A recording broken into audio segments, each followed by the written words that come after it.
Hey guys, and welcome to Cool Vision. In this video we'll travel to Chicago, the third largest city in America behind New York, and Los Angeles that is home to 2.7 million people. It's the epicenter of Midwest, a region in the US known for its farming and manufacturing. They call it America's heartland. Chicago is located in the state of Illinois at the southwestern tip of freshwater Lake Michigan. It has the third largest economy in the US, with a gross metropolitan product of $170 billion, which is more than that of Switzerland. The city is known for its bold architecture, diverse economy, universities, and urban beaches along the shores of Lake Michigan. But let's talk about its history. First, Chicago was incorporated as a city in 1837 and grew rapidly throughout the 19th century, becoming an important center of commerce and a transportation hub between the eastern and western United States. A flourishing economy brought residents from rural communities and immigrants from abroad. The Great Chicago Fire of 1871 destroyed much of the business district and left more than 100,000 people homeless. But despite that, the city continued to grow rapidly. And by 1900, Chicago was already the fifth largest city in the world. Today, the Chicago metropolitan area, also known as Chicagoland, is home to 10 million people. It's an international hub for finance, culture, industry, and technology. It's home Chicago Stock Exchange, now called NYSE Chicago, where the first standardized futures contracts were created. There are four major sections of the city: the Loop, the north side, the west side, and the south side. Let's start with a Loop. If you come here for business or as a tourist, this is where you'll be staying. It's a beautiful Sunday night, and we're cruising down Michigan Avenue. Let's go. This is the second largest central business district in the United States, and the most Manhattan-licky place.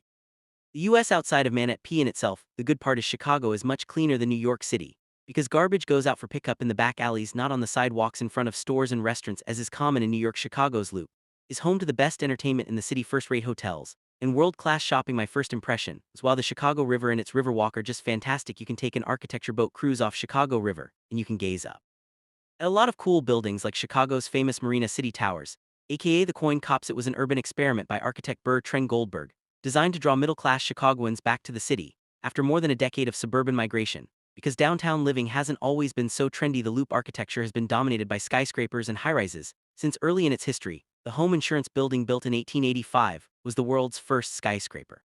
Wheatley's Tower, the third tallest building in the U.S., currently formerly known as the Sear Tower, was the world's tallest building for nearly 25 years. It has an observation deck, but it was closed at the time of our visit. Trump International Hotel and Tower is the seventh tallest building in the country.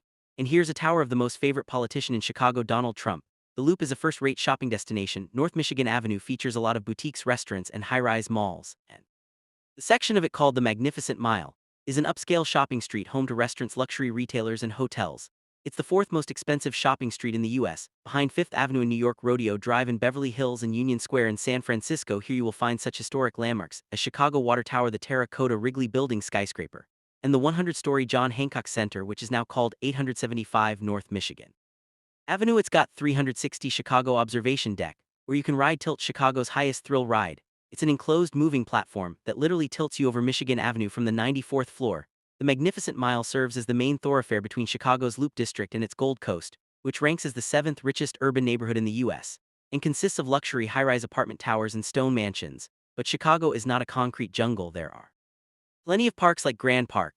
It's a huge urban park which is sometimes called Chicago's front yard. It's home to the Buckingham Fountain and the Pritzker Pavilion, where free concerts and festivals can be a joy throughout the summer. Another recent addition to the city is Millennium Park, built in 2004, and it features crowd fountain and interactive work of public art and video sculpture. Lurie Garden, a beautiful and serene park that many people don't even notice because it's tucked away behind tall hedges. And the Bean, of course, Cloudgate is the awful name. It's one of the modern masterpieces in the heart of Chicago. Its design was inspired by the liquid mercury, and the sculpture surface distorts the reflection of the city skyline. It's a great spot for taking pictures. We are in the Millennium Park, and it has a lot of cool installations and art objects, the coolest of which I think is a Cloudgate. Right next door is the Art Institute of Chicago. It's hands down one of the best art museums in the country and one of the largest collections of Impressionist art. Outside the LOF, you can spend days walking around the museum. They had the Obama Portraits exhibition in the summer of 2021.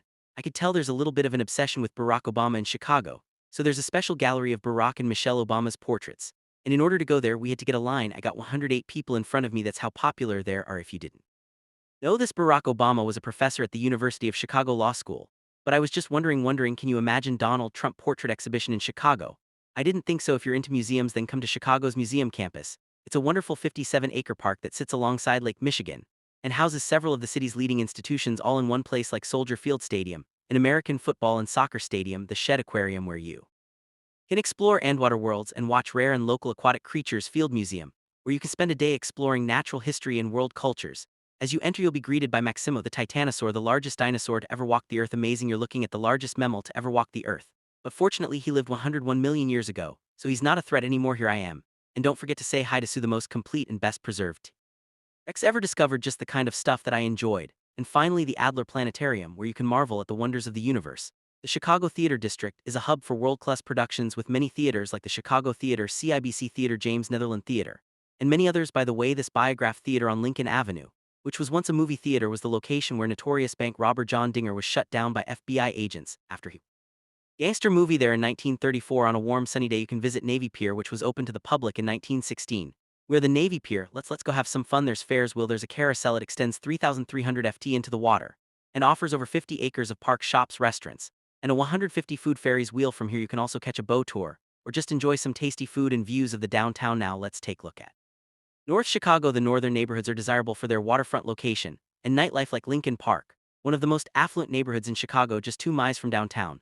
The community is named for the 1,200-acre park, which includes beaches, gardens, a zoo, a museum, and more. This is one of the oldest neighborhoods in the city. My friend Chris lives here, so let's talk to him. People like they move here, and they're just out of college, right? They get a good job in the city that pays decently well. They want to live in this neighborhood because there's a lot to do here. Then they get married, then they have their first kid. Then when they have their first kid, they buy a 2-bedroom, 2B condo, and you can get those for about $500,000 to $600,000. From once they have their second kid, though, is when they leave the neighborhood. 3-bedroom places are typically where things start getting north of $1 million, and it gets really hard to juggle having a family and making enough money to support that kind of lifestyle. Yeah, I would say that the people that you see living in this neighborhood are young professionals, and they're living in multi-unit high-rises like me. 1-bedroom apartment, 1,800 a month. Studio is going to be in a range of like 100 to 1,300 a month. 2-bedroom is going to be about 2,000 to 2,500 a month. Next to it is one of the oldest zoos in the U.S., Lincoln Park Zoo, and it's one of the last remaining free zoos in the country. And I have to come all the way from Russia to see a polar bear, but he doesn't want to see me because I can't find it. 35 acres of animal fun. Another nice neighborhood in the north is Lakeview, popular neighborhood for young professionals, and it has access to 3 train lines. This is the home of Wrigley Field Stadium, established in 1914. This area swells with activity during Chicago CBS home games. It's daily packed with lively sports bars and cool pubs. If you drive even further